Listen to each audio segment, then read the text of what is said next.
Welcome to the Engaging Personalities Podcast. I'm Anders Boulanger, founder and CEO of Engagify, where we're on a mission to rehumanize business through engagement. We believe that we can all be more successful if we can command attention and deepen connection. So stick around to the end of the show and we'll reveal how you can be our next guest on a future episode. So let's get ready to engage.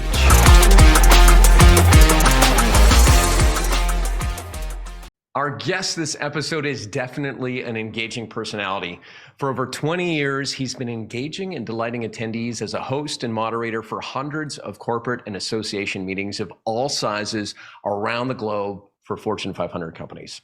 With a rich background in improv and his playful charm, he's made over 1,000 audiences laugh to tears as he skillfully manages the room's energy and brings an air of professionalism to every single event.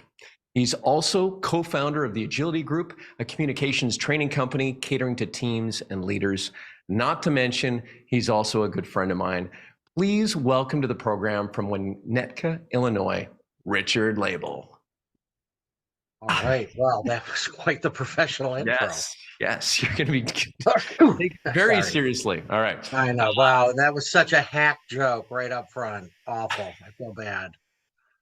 Thanks for being here. I'm excited. I'm excited too. And you know, you don't really script things out. You got an improv background. I want to ask you about that. I almost felt bad for like writing out some questions for myself because I kind of wanted to even be more free flowing. But let's see where this goes. Let's just wing it. Yeah, the people will tell that this is flowing. Yes, already. Absolutely can tell already. So Richard, I've known you for years. I find your background fascinating because you've kind of came up with a slew of interesting characters and everything. And can you just kind of tell us a little bit about how you got into performing and where you came from? You know, I moved to a new town between second and third grade, and I didn't know anybody. And I just had a million friends before that. And I walked into this new school of kids who had been going to school together for 3 years. And so I was the new kid. And on the back of a box of Wheat Chex cereal, you could order a magic kit for 50 cents and 2 box tops. So I did it, I brought it. And I did it for show and tell. And at the end, all these kids came up at the end. Oh, show us that. Oh my God. You know, like it immediately bridged that gap between being the kid that nobody knew and having friends immediately. Mm-hmm. So I started doing magic for a long time. In 6th grade, they had an improv class, a troupe that met once a week. So I was in the improv, and this is a long time ago. It's 50 years ago. And started doing improv, and I've been pretty much in an improv troupe probably for the next 20 years from that point. Worked my way through, did high school and college, and then in Detroit we had a troupe and performing, and I got an offer to come to Second City in Chicago, and 1,000 people showed up. 1,000 people to audition? To audition.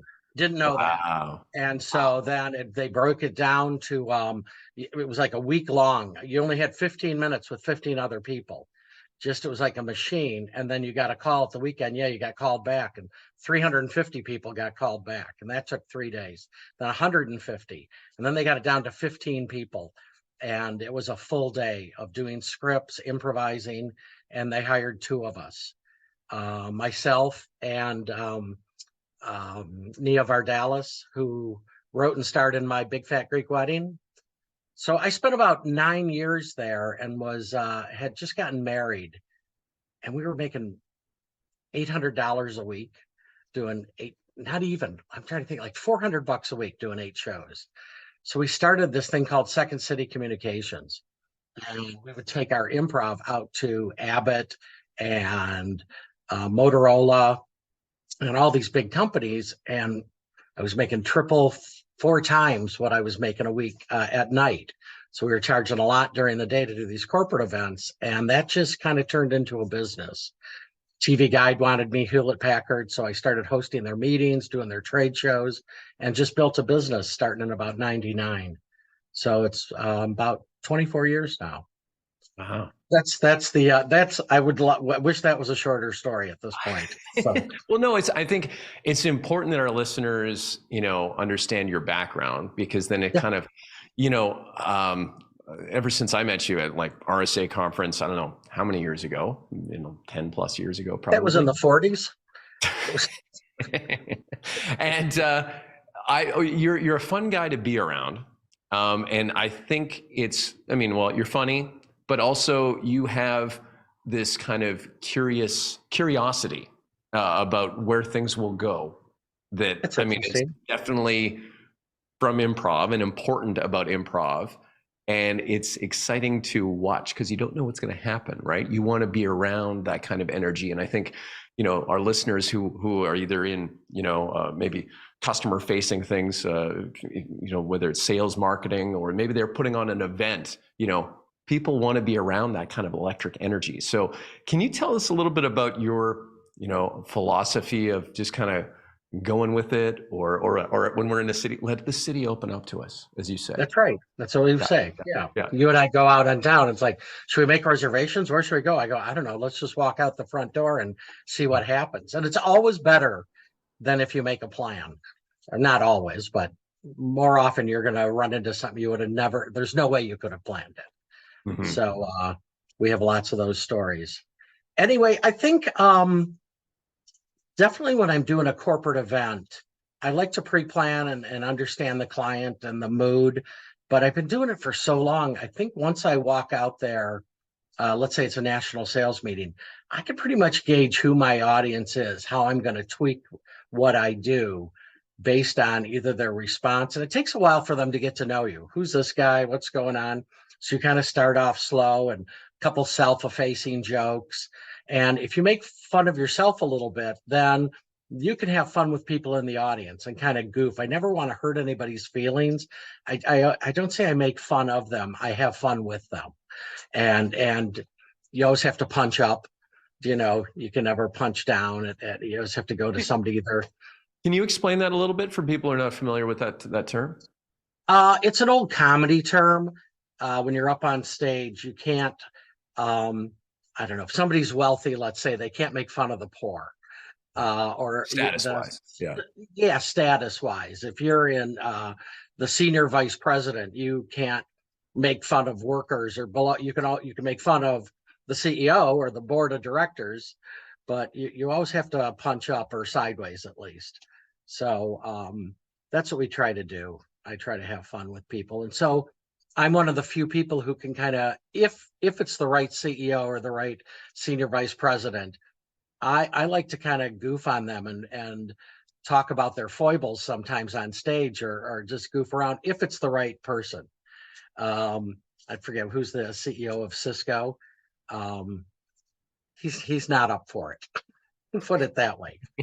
But the CEO of Discover Card, Roger Hochschild, he's so playful, and he takes it and gives it right back, and the audience loves that because they can't make fun of the CEO in front of him, but I can. But have fun with him, and especially if a guy's up for it. So you gotta kind of meet him beforehand and feel it out and see where that goes. Right, There's right. something really different on stage too. A lot of MCs come out and they tell jokes and they introduce people and talk about the housekeeping.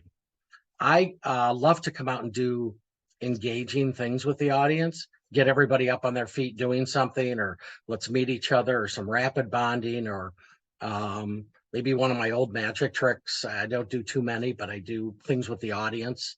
So those are really fun. We've played rock, paper, scissors with the entire audience.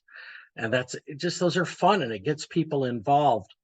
And then when I bring somebody out on stage, I don't just say, here's Anders, the CEO of Engagify. I would introduce you and I stay on stage with them for about a minute. And I find out an interesting fact about them, where they grew up, what's their hobby, what other job, what's the worst job they ever had. And we talk about that for a minute on stage.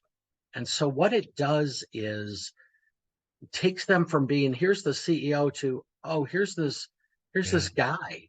who worked at McDonald's at one point, or somebody who has 4 kids, and just whatever that is. And kind of like Johnny Carson or Letterman, which I'm definitely not on that same plane at all. Those are my heroes. They just go out and talk. And if you really are connected with somebody and present with them and listen to them, you'll always find something not necessarily funny, but it'll always be interesting.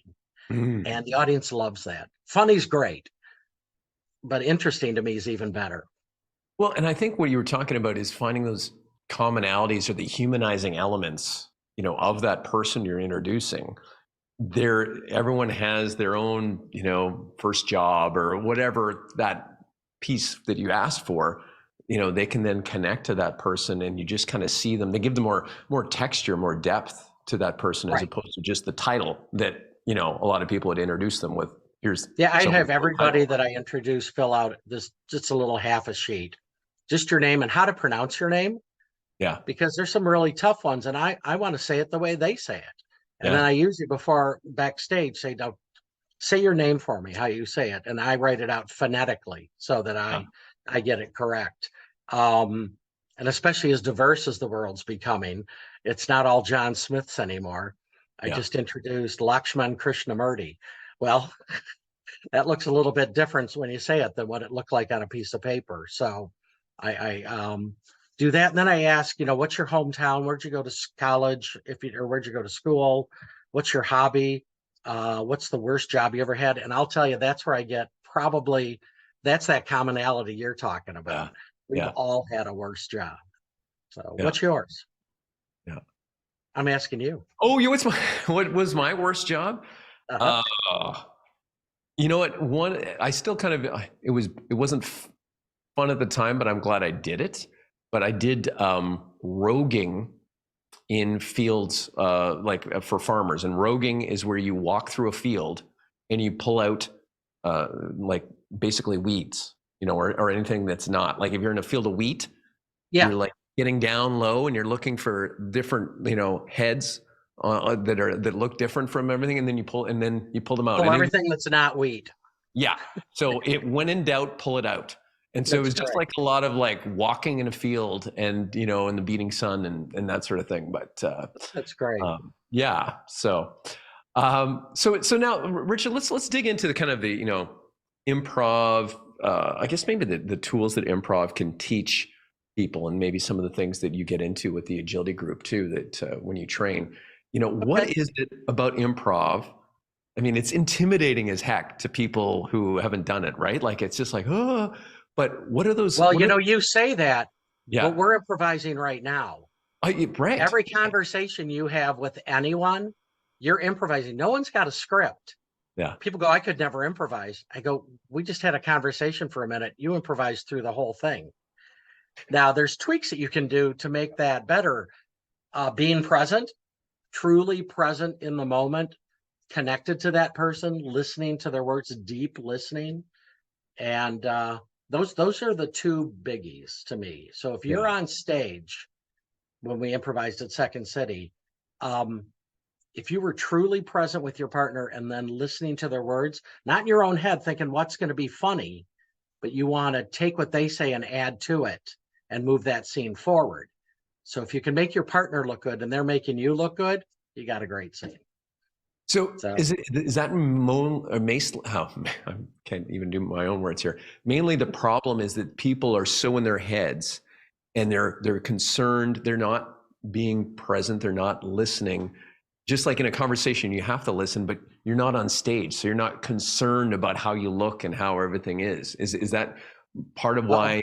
For those of you just listening, there's a cat making a little cameo here. Sorry, this is my old grandma, and you've got to go down. We just got, and for those of you watching, we just got these 3 kittens. So always had lots of animals my whole life. Anyway, she can go lay down. Well, which is actually a good point. We're talking about improv, embracing the now and the what is, right, is a big thing too, right? You just like whatever it gives you, you roll. Absolutely. Right. So about 4 years ago, right? Was it 3? I don't know. times kind of weird these last couple of years. Yeah. Right in the beginning of the pandemic, an old client called and said, I have this group of engineers around the world, and they go into these meetings with our sales group, and they just want to read the PowerPoint. They don't want to interact with the clients. If a client brings up an objection, they don't know how to deal with it. They're not they just want to get in there, say their thing. So I called an old friend of ours, William Hall, who's been doing applied improvisation and corporate training. Applied improv is taking the principles of improvisation and applying it to the business world. So we came up through discussions with them 5 90-minute sessions, deep listening, being present, and a couple that we worked on were dealing with objections and those things. And so we ran those, and they said it was life-changing for their business. One of the participants wrote us, it's not only changed how I talk to my clients, I talk to my wife and my kids differently now. And Wow. like to hear something like that, to go, okay, great, you paid us, which was lovely, but we also changed the way you communicate. Yeah. And so it's this twofold thing, which is what we've been doing the last 4 years with together. And we had so much fun. We said, wow. So we started a company called the Agility Group, and now we're doing it for just did Microsoft, Caldwell Banker. We have Lincoln Financial next week. So it's just I think it's what my life's work been leading up to, taking everything I've learned through my life and passing it on to these people to make their lives better. Yeah. It's so rewarding to hear that it's impacted them, not only, financially, but personally as well. Right. It's great. Yeah. So usually you just I have the audience engaged and having fun, and I didn't really change anybody's life up there. I made the meeting better, Right. So. Right. Yeah. So what's something like, maybe, I know you do a lot of interactive workshops when you're, doing these trainings, because it has to be experiential, right? You can't sit up there and lecture. At all. People, Yeah. We right? work in 3 ways. Okay. So cognitive, we talk about the concept. Then it's experiential. We get everybody up to do a myriad of different exercises depending on what we're working on. And then we debrief it. So this is what we're going to be talking about. Here it is. You don't learn something until you talk about it. And so you have to experience it, and then you have to relate it. How does this relate to your business? How do you think you can use this? Why do you think we did this? How did that feel? Right. And, right. So can you give me an example? And this may be a little bit, because we're not going to have really the experiential piece of it here. But if you kind of said, okay, here's one of the concepts, and this is let's do one. Ready? All right. Okay. I'm going to tell a story, and I want you to interrupt me whenever you can, and tell me something when something hits your head. Oh, I know that, or that if it reminds you of something, you just break in and say that, and then go, oh, I'm sorry, keep going with your story. Okay. And we'll just keep interrupting. Okay. All right. Okay. So we just got back from Palm Springs, and we stayed at this really nice resort. It had a pool, and I know that. I've been at some nice resorts with pools. Yeah. Okay, great. Oh, good. So we were there, and we went out to dinner. We had some great Italian food the first night we were there. And did you have pasta? That's really, I like pasta. And it's probably my fault. I might not have explained it to you because I'm doing this wrong. You're not. It was not you at all. It was me. What we have people do, let me explain it to you. We have people steal the conversation. You did it. And you explain how it should steal the conversation and make it about you. Okay. Okay. That's maybe the piece that I forgot to say in there. Okay, gotcha. Not prepared to run a workshop here with you. No, I know. I should have been. And you steal the conversation and then go, oh, I'm sorry, and send it back to me. Then steal it and then send it back. And so then we talk about that. Do you ever? How many people do that? Everybody in the room does that, right? How did that make you feel as the person telling the story? Well, it's kind of annoying. Why do we do that? Well, Yeah. to make a connection. Well, does it make a connection? And you talk about it. Yeah. Well, everybody does that. And so we go through a couple different conversations where finally at the end, you really just sit there and listen to somebody's story. Really listen to it. Yeah. Don't think about what you have to say or how it relates to you. Just listen to their story. And you'll watch the progression of these people over 15 or Mm, 20 minutes just change the way they communicate and listen. yeah. So Well, that's there good. you That's what I wanted, was to kind of, you take it from beginning to end to kind of see what is that transition. And while we were doing that little sample, I did feel really rude because I was like, so, but that teaching that awareness and the lack of presence and leaving space for people, right? Like that, those are Right, some of the takeaways that happen. Okay. Yeah. Okay. absolutely. And Well, you this is have to that. be interested. You Yeah. have to be interested in what somebody's saying or feign Mhm. it pretty well. And if you do listen to somebody, it becomes interesting. Yeah. I think I love. I worked with Bill Clinton one time. I had to introduce him for a national sales meeting, and we were backstage, and they had food and people, and I watched him, and he would talk to the CEO, but then the guy who was cleaning the glasses up from the hotel, he would talk to him, and there was nobody else in the room except for him. And when Mm. he talked to me, I was there. It was like it was just the two of us in that room. And I asked him, I said, I feel like I'm the only person that you're talking to. And when I walk, and I told him that, he goes, I find that everybody I talk to has an interesting story and Mm. has something I can learn. I can learn something from everyone. So I'm trying to find that. And it changed my life about how Wow. I interact with people now. Yeah. So I've heard that about Bill Clinton, that even in like an arena of people, him speaking, that you feel you're the only one, and his presence is off the charts. right, But I've never heard you tell that story, that he's looking for that, something that he can learn from people, because then you give everyone, well, not only that space, but you're kind of being curious about every person you talk to, right? And exactly. So I've been that's a saving that key story. takeaway. I know we've spent a lot of time together, but I've been saving that just for this podcast. So it's been a 15-year wait, and it feels so good Ooh, to get it off my ooh, chest. yeah, yeah. That's well, thank you, and our listeners, thank you. That's awesome. Yeah, no, I mean, like, that's just a takeaway. I think when we're talking about presence here, with the distractions of modern day life, right? With notifications and Apple Watches and all of these things happening, it's very hard and very rare that people are fully invested in the person in front of them, right? And it takes work and a commitment to doing that. Mhm, Um, mhm. you could see people want to change, and one of the things we talk about, this is just we're just letting you know that you should be aware of this. Yeah, The next time you do steal the conversation, just realize it. Not that you did something. Oh, I just did that. yeah. And the more you practice something, it becomes a habit.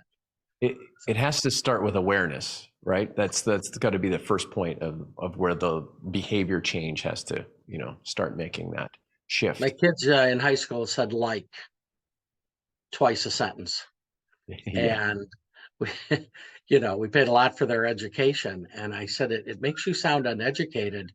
So I filled up a jar with quarters, and every time I heard them say like, I took a quarter out. And the first week, both jars were empty. It was $20, yeah, and by the third week, they each had $20. They stopped saying it completely right. just because they became aware. We still weren't aware that they were saying it all the time. Yeah. And I think that was it's an interesting thing to. Well, with them, I had to pay them.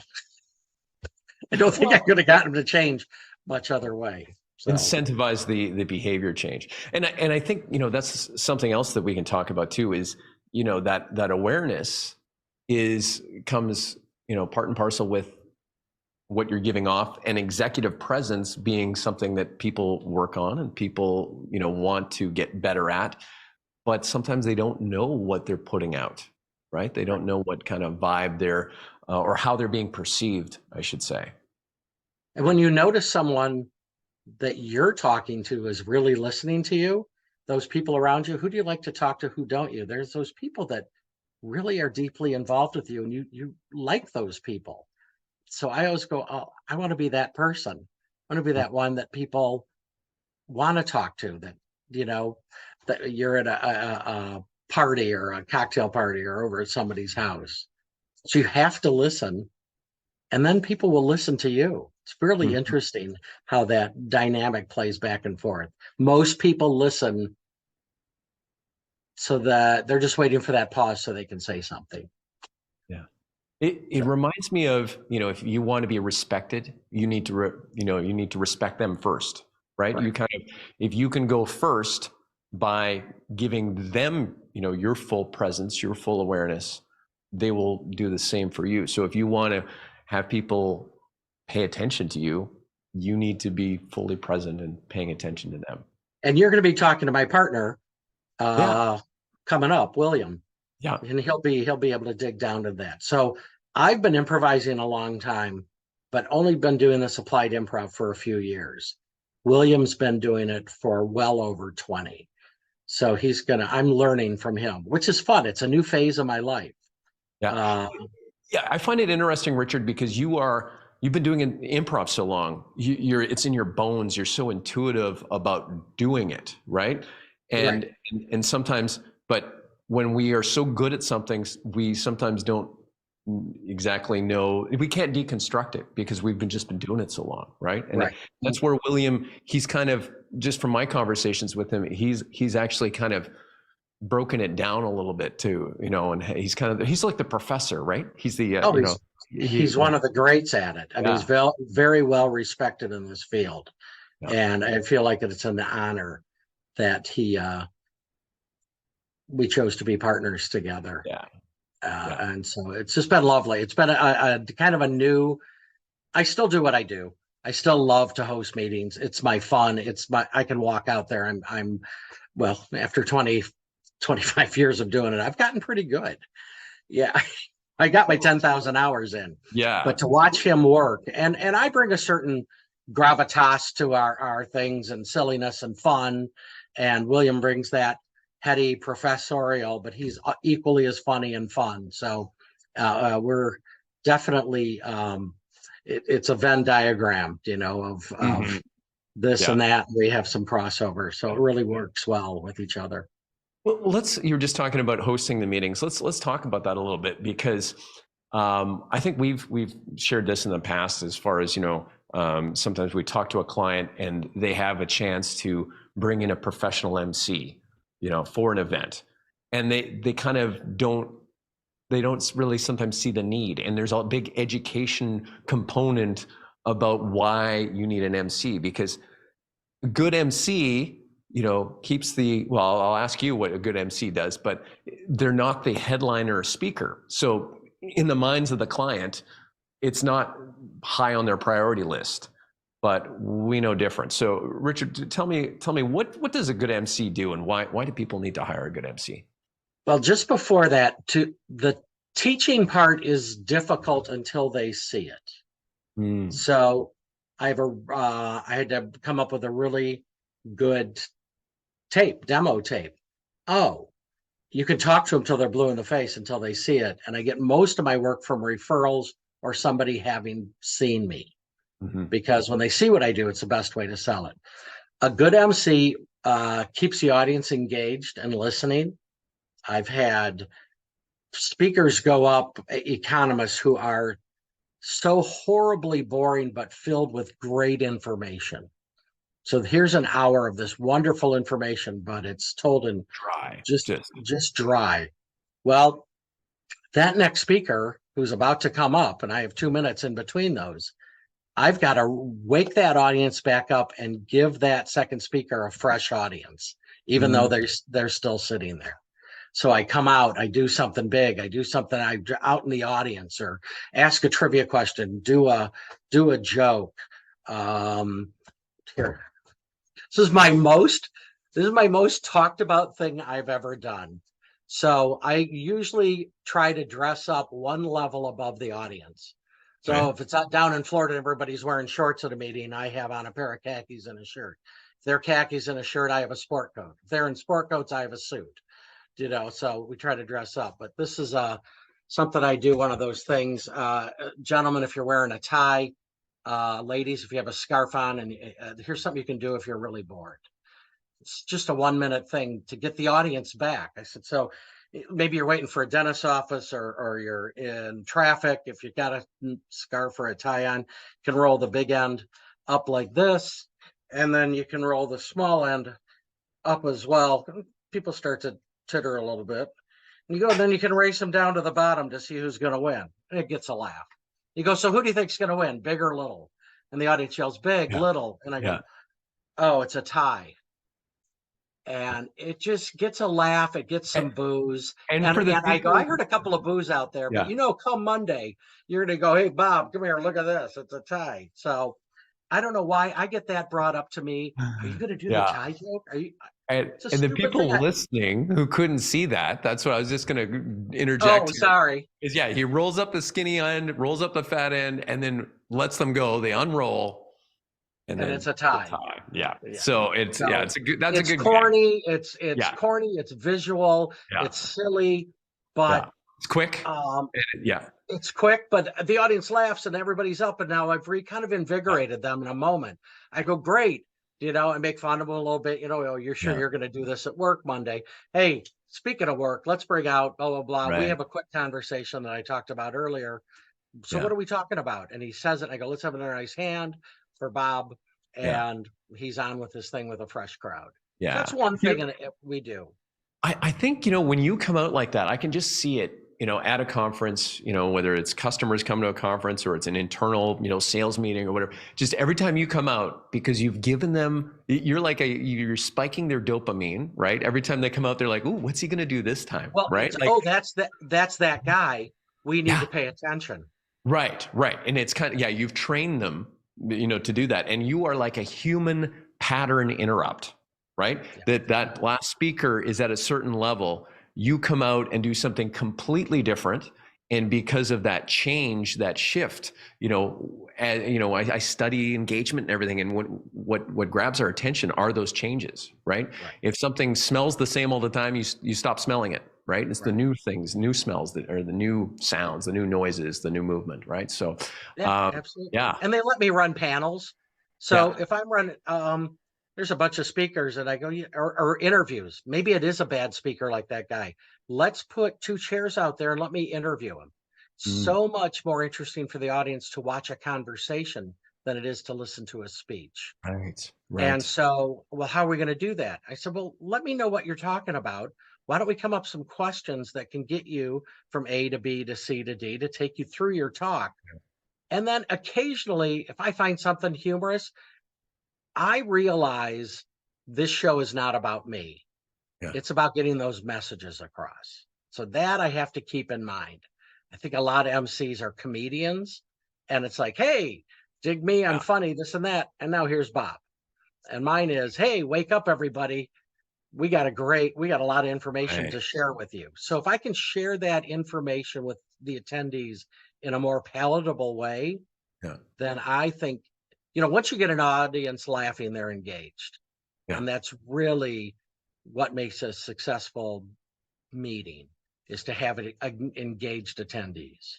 Right. And you must have to have a lot of, self-awareness and kind of keeping your ego in check, because you are, you're delivering the mission of a successful event, not I'm going to go out there and kill it for me, right? It's under that greater overarching goals that you always keep in mind, right? Or and I run Q&A from the audience. Mm-hmm. Well, sometimes they just have a microphone out there and people have to walk up to it and they're all over the place. I run around the audience. I don't care if it's 1,000 people. I can make it around the room. I'm scanning while the guy's answering the last question. I'm scanning the room to see who's got their hand up. So I make it over to them. It's like Donnie, right? And it's one of those times where there's some humor where somebody goes, I have a question, and they go on and on and on. Their question is 2 minutes long. Right. And I go, I'm sorry, could you repeat that? and it just gets a huge laugh every time. And the person usually laughs too. And Yeah. then the guy answers it. So it's those little moments where you Right. call out the obvious, or and you have to be present for those. Yeah. Well, and by doing so, you are also inoculating the audience from doing that again, possibly, right? You're pointing out the error in their ways in a fun way. Training, right? Now everyone goes, yeah, oh yeah, we got to keep those questions snappy, Right. right? Like Gee, that's right. you're right. I don't want to get kidded, Yeah. Yeah. So, and it's all always done in a fun way. Yes. I Well, never want that person to feel bad. yeah. I don't say to them, pardon me, hey, could you repeat that for me? I missed it, or Yeah. it's on Yeah. me, Yeah. so. That's what I've always loved about you too, Richard, is that everything you say, you have a smile on your face, and even your tone of voice, you always sound like you're maybe kidding, like, and so no one will ever take you, no one will ever be offended because they have that sense of, I don't know if it's tongue in cheekness or whatever you'd say, but it's you're able to play in this zone that people We're want just to be goofing in. around. We're Yeah, just yeah. goofing It's around. just, We're just having and fun. right. Yeah. And I it hear just that a lot. They go, I ease. cannot believe you Right. just said that to that person. And they smiled like at a restaurant or a store. You go, oh my Yeah. Oh, God, I've been there. I've been there I with know you. you Like, have. I'm like, oh my goodness, I can't believe you just, yeah, But we've you got got to to. make fun of yourself too. Yeah. Yeah. So, that was the difference between Don Rickles. He was mean to everybody, but Don was Right. never mean to himself. So I Right. think you have to, I'm at least 50% self-effacing. Yes. Yes. Like, I don't get this. Yeah. What are you talking about? Oh, geez. Yeah. Yeah. Take your Room full disc of off of everything. engineers. I can't understand it. Yeah. Okay. Mhm. Yeah. And that's, yeah, that's adorable, right? They're like, no, look at the poor, Oh, look at the poor. MC. He's out of his depth. In most everything. Yeah. Yeah. Yeah. So I love it. I have a lot of fun. And most people I have a 97% return rate. Yeah. Once somebody does hire me, it's getting that job that's the tough part, to try to explain to them what that brings to a meeting and how your meeting is going to be that much more successful. Mm-hmm. And then usually the other 3% are companies that fold. Well, yeah. Oh, yeah. That stuff happens all the But time. then somebody goes to another company and says, hey, Yeah. I'm over at this. I was talking to the people here. Yeah. So Yeah. pretty Going funny. back. Same thing with you. You're insane at what you do. You get everybody involved. You keep eye contact. How big is that in your business doing a trade show? I swear you look at every single person, Oh, yeah. every Yeah. person couple times. Well, and I think that's, when I'm doing a presentation in a trade show booth, I like to think of it as like we're co-creating an event, right? Right then. And everyone's got to be a part of it, and everyone's an important piece of it. And of course, they can leave at any time. They can walk away, right? So just that kind of involvement and understanding that, we're building something special, and I think that's what you do too, where when people experience something that's in the moment and very present, people have this feeling of, I'm glad I was here for this, right? I didn't know this was going to happen, but I'm glad I was here when it did happen, right? Yeah, that fourth wall. Yeah. So when you do a voice of God to introduce your people, now here's the stage and here's the attendees, and they're very separated by the front of the stage.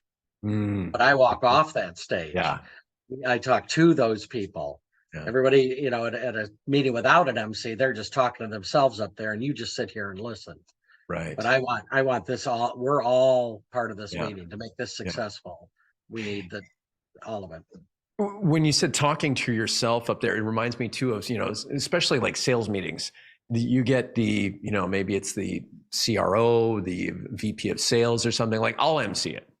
But the thing is, if that person is on stage the whole time or a lot of the time, what they say has less and less of an impact because it isn't framed, right? That person would be head up that portion of the company. And if you have an MC there who can, again, introduce them, edify them, build them up, they come out and they say that message they want, and then they're gone. I think that's a lot more impactful. Do you agree?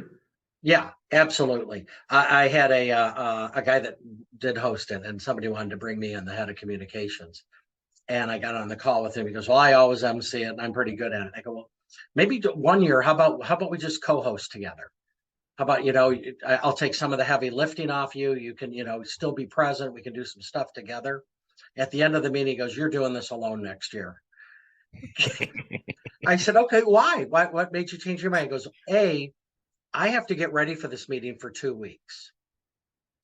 I have to be up here. I have clients in the audience, and I have to be getting ready for the next thing where I should be Yeah. doing my job."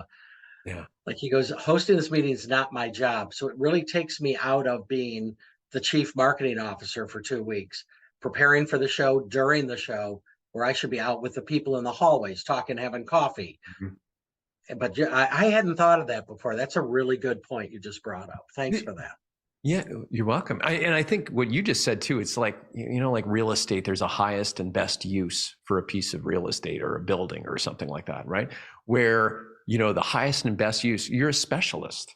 Like, let the specialists do their thing, right? So the CMO is going to do a CMO thing, or a VP of sales do a VP of sales thing. You're a professional MC and host, bring them in, let them rock the event, right?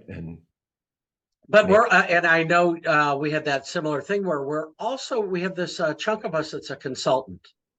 So I go through with my clients of the agenda, and I give them best practices that I've learned from doing hundreds and hundreds of shows. Well, sometimes we found that this works better. And all you can do is offer those nuggets up and those little gifts. And sometimes they take them, sometimes they don't. And 9 times out of 10, it doesn't go well. And they never look back at you and go, "Geez, we should have listened to you." Well, it's always, with first-time clients, it's like a learning process, and there's a lot of trust that needs to be built. And then I'm sure, the next year when they bring you back, now I have clients for 10. Lincoln, I'm doing Lincoln next week, emceeing it, and the agility group's doing a session.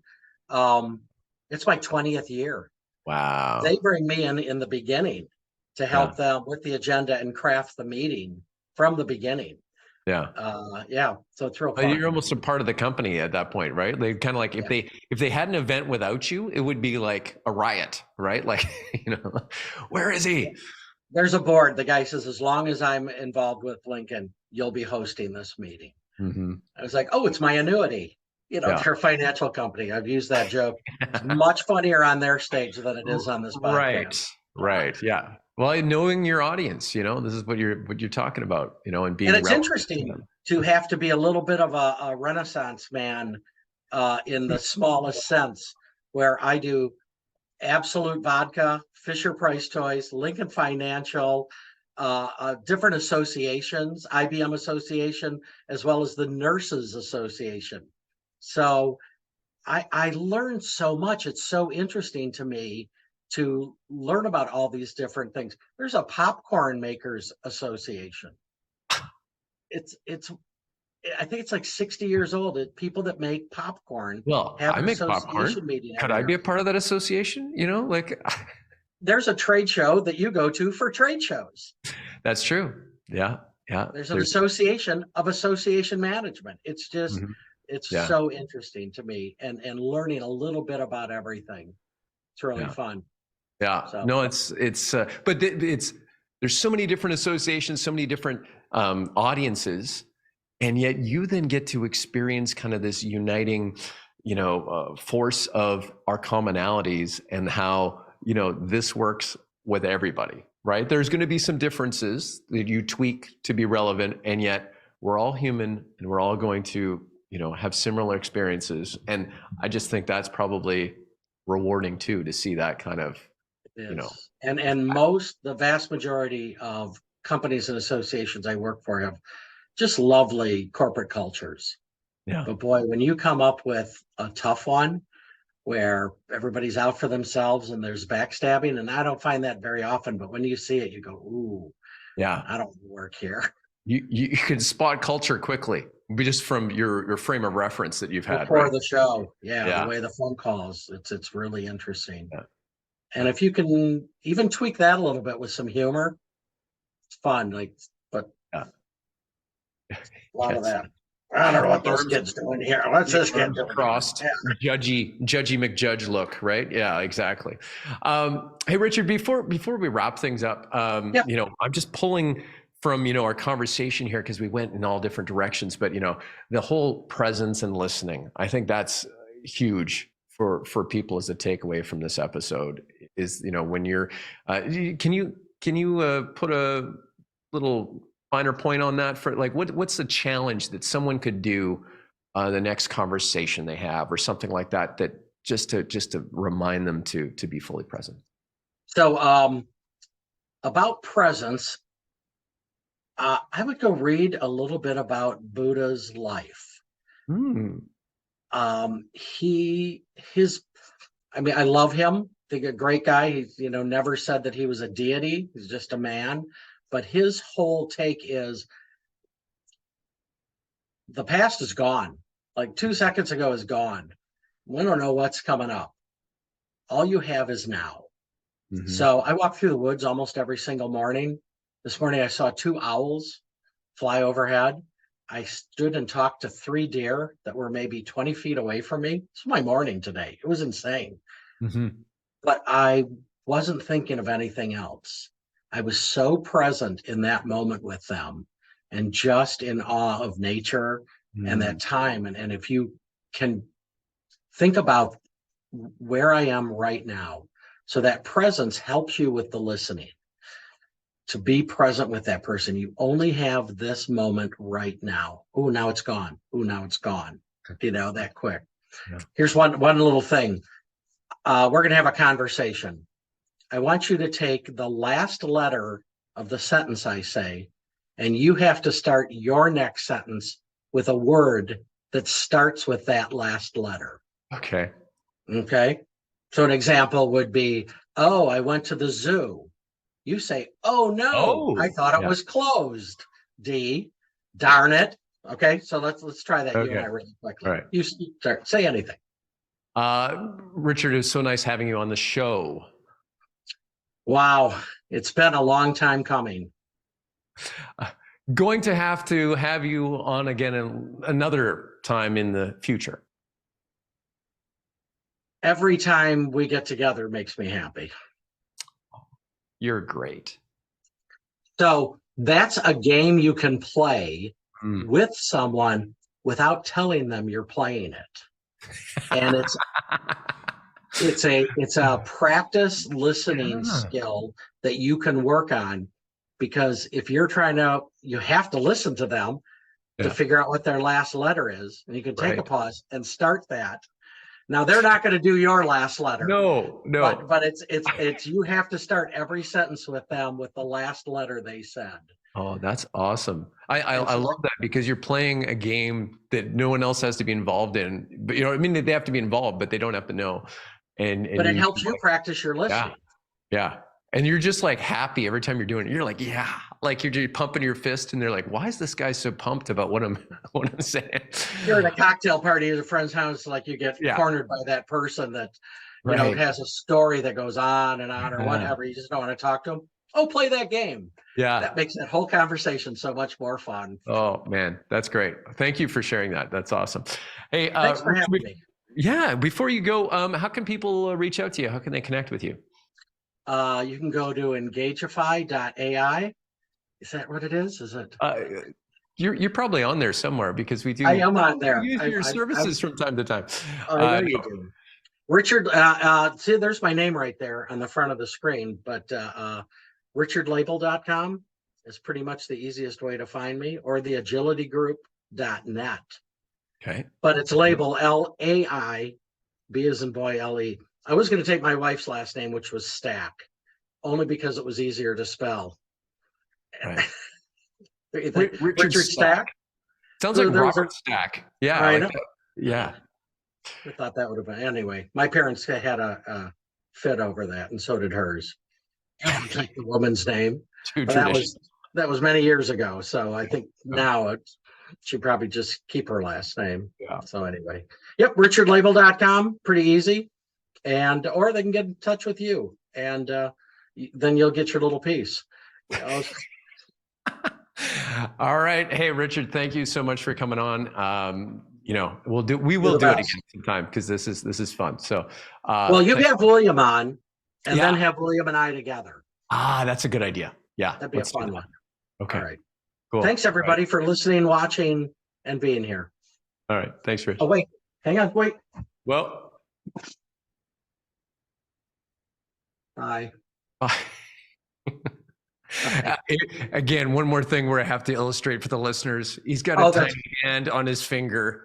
And now he's got them up against his face and over his mouth. Okay. I like to say, let's have a nice big hand for that person, and you get some applause. And I go, that's a tiny hand. Yeah. I wanted a big hand. All right. We should cut that. Yeah. But we open with a gag, close with a gag. That's the bookends right there. Now the audience is gagging. All right. Thanks, Richard. Take care. See you, pal. Bye. Thank you so much for listening to Engaging Personalities. If you believe this world needs more engagement and you're an industry leader or you have an interesting take on rehumanizing business, go to go.engagify.ai/podcast-guest to apply and come on the show. If you got something out of this interview, do you mind sharing it on your social media? Just grab a quick screenshot with your phone and text it to a friend or post it on the socials. If you know someone that would be a great guest, tag them on social media to let them know about the show. Include the hashtag Engaging Personalities. I love seeing your posts and guest suggestions. We are regularly putting out new episodes and content. To make sure you don't miss any episode, go ahead and subscribe. Your thumbs up, ratings, and reviews go a long way to help promote the show and mean a lot to me and my team. Want to know more? Go to our website, Engagify.ai, or follow me on LinkedIn. Thanks for listening and stay engaged.